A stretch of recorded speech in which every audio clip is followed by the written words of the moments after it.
What if the silver screen wasn't a sanctuary, but a mirror reflecting the fractures of the soul? In Hollywood's golden age, genius was worshipped. Spotlight bathed the gifted in gold. Applause echoed like divine approval. But what the cameras didn't show, what the tabloids misread as scandal, was something darker, deeper. A quiet unraveling, hidden beneath perfect cheekbones and Oscar-worthy smiles. These weren't mere stars. They were conduits. Vessels of raw emotion who channeled madness so convincingly because, for many, it was already inside them. The line between method and meltdown blurred until performance bled into personality. Was it acting or confession, catharsis or collapse? Vivien Leigh dazzled the world with Scarlett O'Hara, all while battling a mind she couldn't trust. Montgomery Clift sculpted vulnerability into art while self-destructing behind closed doors. And Marlon Brando, hailed as a god, couldn't silence the chaos that fame only amplified. This isn't a list of breakdowns, it's a reckoning. A look into what happens when the demand for brilliance devours boundaries. When directors yell, "Cut,"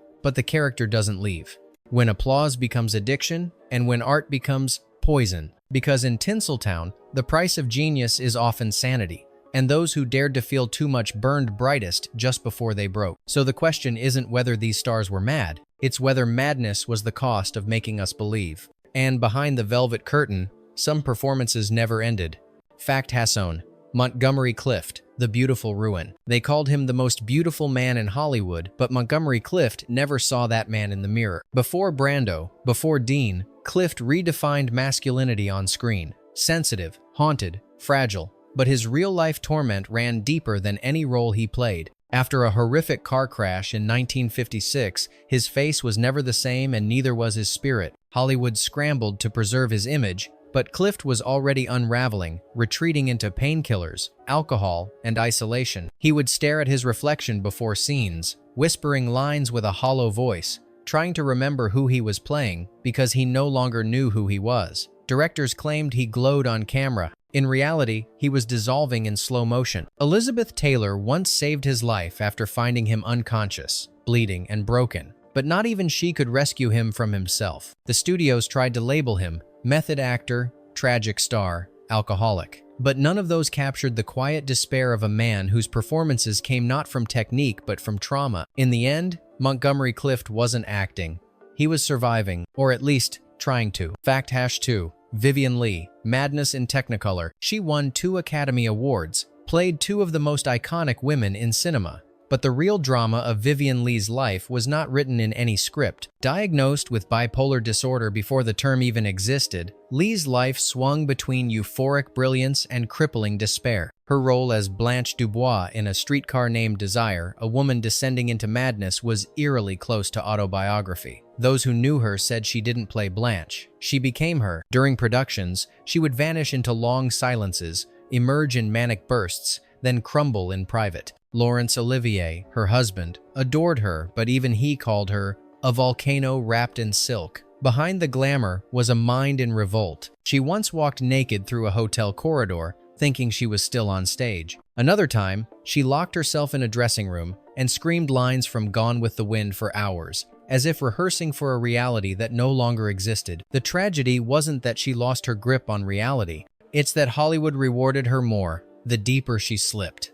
Fact 4-2. Richard Burton, drowning in brilliance. He spoke Shakespeare like a thunderclap, each word drenched in fire and fury. But Richard Burton wasn't just acting, he was trying to drown out the silence inside. A son of a coal miner, Burton clawed his way to the top with voice, intellect, and danger in his eyes. Yet behind that charisma was a man addicted not just to alcohol, but to the weight of his own genius. He once confessed, "I have an insatiable need to be brilliant." He drank like he performed, excessively. Between takes, he'd recite entire plays from memory, then black out from the bottle in his hand. Directors said he was magnetic. His colleagues said he was imploding. His marriages, especially to Elizabeth Taylor, were volcanic, passionate, destructive, and cyclical. Each performance fed off his chaos, and each success deepened the void. At one point, he refused therapy because, "If they fix me, I might stop being interesting." Richard Burton feared healing more than he feared breaking, because for him, the torment was the source of the art. Fact #4. Frances Farmer, When Rebellion Looked Like Insanity. She didn't smile for the cameras, she snarled at them. Frances Farmer was the anti-star before Hollywood even knew how to punish one. Outspoken, politically defiant and uninterested in fame, she was branded difficult the moment she refused to play by the studio's rules. But what began as defiance was soon recast as delusion. After several public outbursts and a refusal to conform, she was institutionalized against her will. The headlines screamed, "Insane," but the reality was murkier. Inside the asylum, she allegedly endured electroshock therapy, beatings, and even a rumored lobotomy, though the latter remains contested. What's undeniable is this: Frances Farmer wasn't destroyed by madness. She was destroyed by a system that confused non-compliance with insanity. In later years, she re-emerged, scarred, subdued, and spectral. Her voice, once defiant, became distant. She said, "I was never insane, I just didn't play the game." And in old Hollywood, that was madness enough. Fact #5. Gene Tierney, the face that paid the price. Her beauty was immortal. Her anguish was invisible. Gene Tierney looked like a porcelain goddess, perfect, poised, untouchable. But beneath that facade was a woman shattered by grief, guilt, and a cruel twist of fate. During World War II, she volunteered at the Hollywood canteen, unknowingly contracting rubella from a fan. She was pregnant at the time. Her daughter was born deaf, partially blind, and severely disabled. Tierney never forgave herself. That guilt festered. Her mental health spiraled. She was hospitalized multiple times for depression and suicidal ideation. Electroshock therapy left her memory fragmented. One day, she walked into a department store and couldn't remember her name. A stranger recognized her and asked, "Aren't you Gene Tierney?" She replied, "I used to be." Hollywood adored her face, but it never looked closely enough at what it was hiding. Fact #6. Peter O'Toole, setting himself on fire. He had eyes like frost and fire and a soul that couldn't decide between the two. Peter O'Toole was born for grandeur. Lawrence of Arabia made him immortal, but it was his volatility off-screen that blurred the line between myth and man. He drank until morning, performed until collapse, and wrote poetry about his own self-destruction. Friends called him brilliant. Bartenders called him irregular. O'Toole once described acting as diving into the abyss with a grin, but the abyss stared back. He suffered severe medical complications from alcohol abuse at one point, nearly dying from pancreatitis. Yet he refused to slow down, claiming, "Sobriety makes everything too clear." What made him magnetic also made him unmanageable. He was chaos in tailored suits. He didn't act like he was on fire. He was on fire, and everyone watched him burn beautifully. Fact #7. Judy Holliday, too smart to survive the spotlight. She played dumb blondes better than anyone because she was smarter than everyone. Judy Holliday had an IQ reported to be over 170. Fluent in multiple languages, gifted in music, and razor-sharp in wit, she turned ditzy into a weapon. Her characters stumbled adorably, but she never did. Off-screen, she was politically outspoken, intellectually intimidating, and fiercely private. And then, the blacklist came. Accused of communist sympathies during the McCarthy era, Holliday was hauled before Senate investigators. She didn't rage, she didn't cry. She answered their questions in the same breathy voice she used in her comedies, disarming them with performance. They didn't know they were being outwitted, but the toll was real. Roles dried up. Her health declined. She developed breast cancer in her 30 seconds, and despite brief recovery, it returned. She died at 43, still brilliant, still misunderstood. Judy Holliday wasn't driven mad. She was silenced because genius in a woman, wrapped in humor, was a threat the industry couldn't categorize. Fact #8. Veronica Lake, the wave that broke too soon. Her peekaboo hair became a national obsession until it became a curse. Veronica Lake was the embodiment of 1,940 seconds glamour, aloof, sultry, and untouchable. But the image was a studio invention. Off-screen, Lake struggled with alcoholism, clinical depression, and the trauma of a childhood spent in instability. She was labeled difficult on set. Her career crumbled as fast as it rose. By the 1,950 seconds, she was broke, divorced multiple times, and working as a bartender in Manhattan under an assumed name. Patrons didn't recognize her or didn't care. In her memoir, she wrote, "You could put all the talent I had into your left eye and still not suffer from impaired vision." That wasn't humility, it was despair. Veronica Lake vanished from Hollywood, not because she was forgotten, but because the industry refused to accommodate women who came undone. Fact #9. Marlon Brando, the man who couldn't escape himself. He changed acting forever, but never figured out how to be himself. Marlon Brando was more than a performer. he was a revolution. The raw, unfiltered rage in A Streetcar Named Desire, the wounded charisma of On the Waterfront, the quiet apocalypse of The Godfather, all came from a man who was terrified of being seen. Brando despised fame.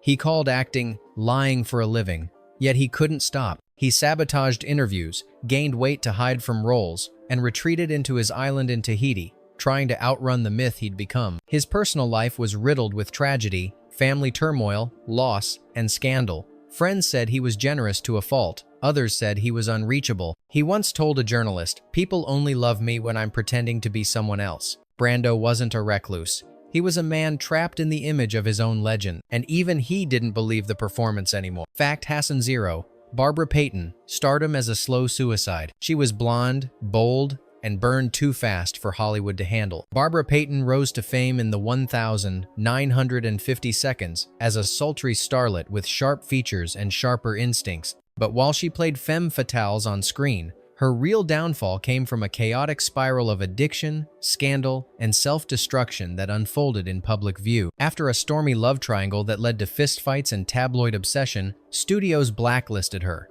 She turned to alcohol, then drugs. Acting offers disappeared. So did friends. By her late 30s, Payton was prostituting herself for a few dollars a night on Sunset Boulevard. Her final interview was given from a broken-down apartment, where she admitted, "I was the perfect example of the American dream gone to hell." She died of heart and liver failure at 39 alone, broke, and forgotten by the industry she once enchanted. Barbara Payton didn't just fall. She documented her collapse, and Hollywood looked away. Fact Hassonon, Klaus Kinski, possessed by the performance, no one ever knew if Klaus Kinski was acting or being exorcised. Famed for his intense collaborations with Werner Herzog, Kinski's performances felt like seizures of the soul. He screamed, wept, collapsed, exploded, often in one take. Behind the scenes, he was volatile, paranoid, and violent. Crew members feared him. Co-stars avoided him. Herzog once said, "He was the best actor I ever worked with and the most insane human being I ever met." Their film Aguirre, The Wrath of God, captured Kinski at his most manic. Eyes blazing, body twitching with something unnameable. That wasn't direction. That was possession. Rumors of abuse and psychotic episodes surrounded him, adding to his mythos and menace, but Kinski never apologized. He embraced the chaos. He was the chaos. He didn't break character because there was no character to break, just a man devoured by his own madness. Fact Hasson 2. Patty Duke, the child star with two voices. She won an Oscar at 16 but couldn't recognize herself in the mirror. Patty Duke was a prodigy, the youngest to win Best Supporting Actress for The Miracle Worker, a household name by her teens. But behind her rise was a brutal machine. She was manipulated by guardians, isolated from family, and fed amphetamines to keep performing. As she aged, the cracks widened. She suffered extreme mood swings, bouts of paranoia, and episodes of self-harm. For years, she was misdiagnosed, mismedicated, misunderstood. Only in the 1,980 seconds was she finally diagnosed with bipolar disorder. Instead of hiding, she spoke out, becoming one of the first public figures in Hollywood to openly discuss mental illness. But even in her honesty, she remained a mystery to herself. She once said, "I have two very distinct people inside me. One's loud and electric. The other just wants to disappear." Patty Duke didn't fade away. She split and let the world see the seam. Fact Hasson 3.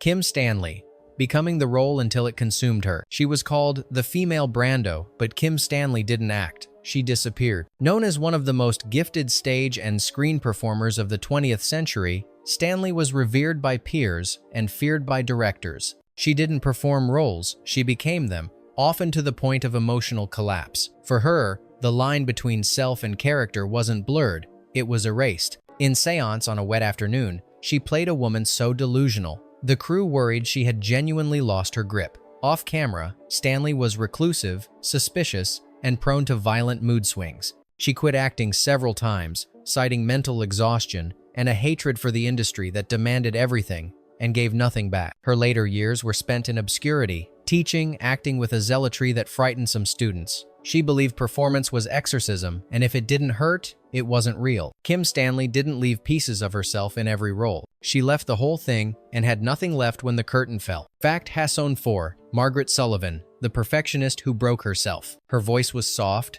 her standards were brutal. Margaret Sullivan was known for her ethereal presence and tragic vulnerability, especially in classics like The Shop Around the Corner. But behind that delicacy was an obsession with control and perfection. She refused to play the studio game, rewriting scripts, clashing with executives, and demanding reshoots often out of self-loathing, not ego. Privately, she struggled with depression and chronic hearing loss, which she hid from almost everyone.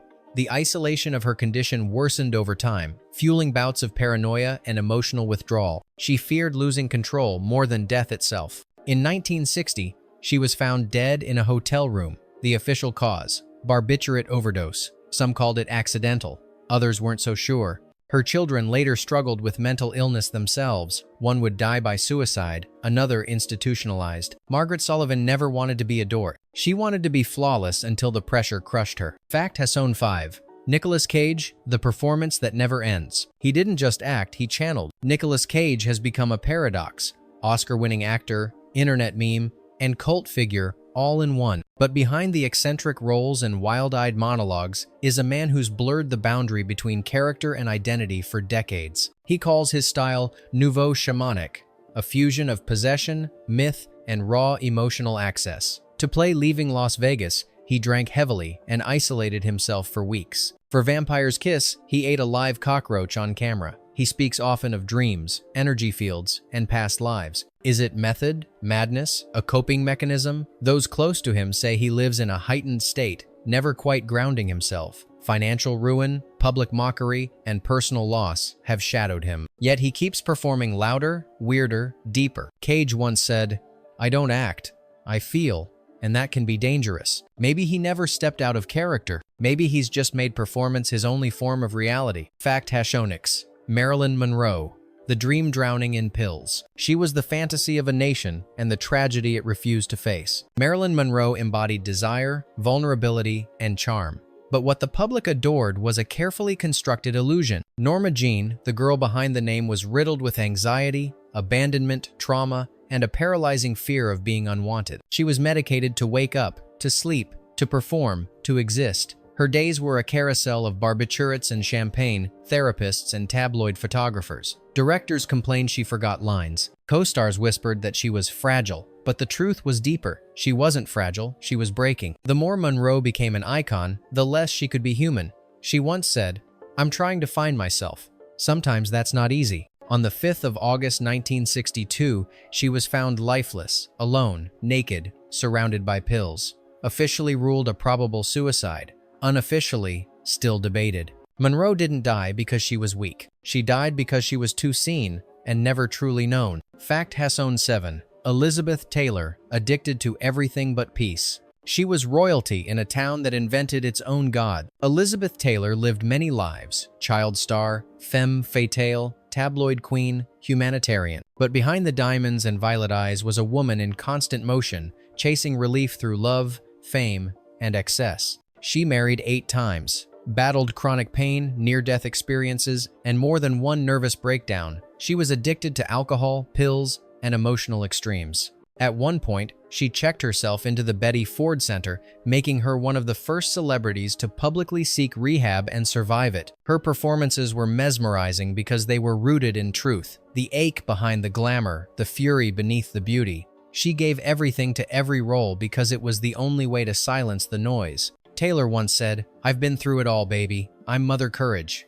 But courage doesn't mean peace. It just means she kept going no matter the damage. Fact Hasson 8. Peter Sellers, 1,000 Faces, and none his own. He could be anyone except himself. Peter Sellers was a genius of transformation. Clouseau, Strangelove, Chance the Gardener. He vanished into characters so completely, it felt magical. But magic, in his case, masked a crisis of identity. Off-screen, Sellers was depressive, anxious, and plagued by a sense of hollowness. Friends described him as charming one moment, abusive the next. He once told his wife, "There is no me, I do not exist." The more he performed, the more he splintered. He relied on psychics, spiritualists, and pills, suffered heart attacks in his 30 seconds, isolated himself between films. On set, he was brilliant. Off set, he was often unreachable. Even his children described him as a stranger. Peter Sellers didn't lose himself in the role. He was only the role, and when the cameras stopped, so did he. Fact Hassonanen, Gena Rowlands, when the role never leaves. She didn't just play madness, she embodied it, cell by cell. Gena Rowlands, muse and wife of filmmaker John Cassavetes, became known for her raw, emotionally devastating performances in films like A Woman Under the Influence. But those performances came at a cost. Rowlands threw herself so deeply into her characters that colleagues worried she might not return. She once filmed a breakdown scene for 8 hours straight, refusing to break, even when the camera stopped. Afterward, she locked herself in her trailer for days. Cassavetes described directing her as watching someone bleed out for art. Rowlands herself admitted that after some roles, she'd need months to recover, not physically, but psychically. The line between her own thoughts and those of the characters blurred. Her children recalled her shifting moods, unexplained absences, and long silences at dinner. She never spoke of mental illness, but she hinted at something darker. If I had to play normal all the time, I'd go insane. Gena Rowlands didn't break on screen, but the strain of not breaking might have left invisible scars. Fact 20. Shia LaBeouf, a modern descent in real time. His spiral wasn't hidden in history books. It played out on YouTube. Shia LaBeouf started as a child star and became a critical darling. But somewhere between Transformers and performance art, his identity began to fracture. He wore paper bags over his head that read, "I am not famous anymore." He live-streamed himself watching all his movies, crying, cringing, dissociating. He was arrested, hospitalized, accused, canceled, embraced, and condemned, often in the same year. His collaborations with artists blurred the line between vulnerability and spectacle. One exhibit invited the public to sit silently with him while he wept. Another involved strangers confessing their traumas as he listened in silence. Behind it all was pain, childhood abuse, PTSD, addiction. Diagnosed with PTSD and bipolar disorder, LaBeouf oscillated between rage and apology, therapy and relapse. He once said, "The only thing that makes me feel real is the performance. Everything else is just noise." In an age of curated personas, LaBeouf's madness wasn't masked, it was monetized. Bonus fact: the study Hollywood tried to bury. In 1957, a quiet academic paper surfaced in a psychiatric journal. Its title? Psychoneurotic Tendencies in Professional Performers. The study, conducted by a team of UCLA psychologists, examined over 200 actors, writers, and directors working under the studio system. Their conclusion was jarring.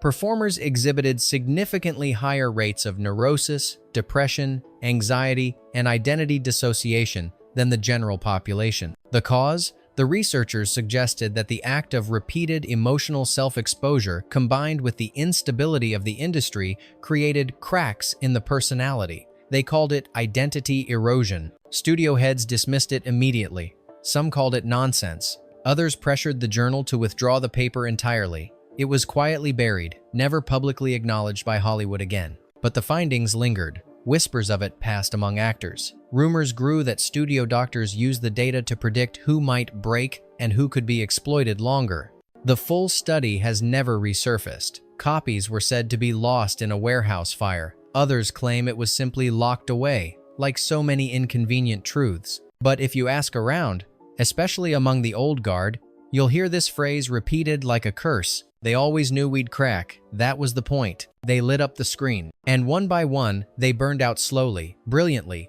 tragically. Behind the velvet curtain of Hollywood's golden age, genius often came hand in hand with suffering. These stars weren't broken by accident. They were designed to break, molded, magnified, and then discarded when the cracks showed. So we ask you, was madness the true cost of greatness?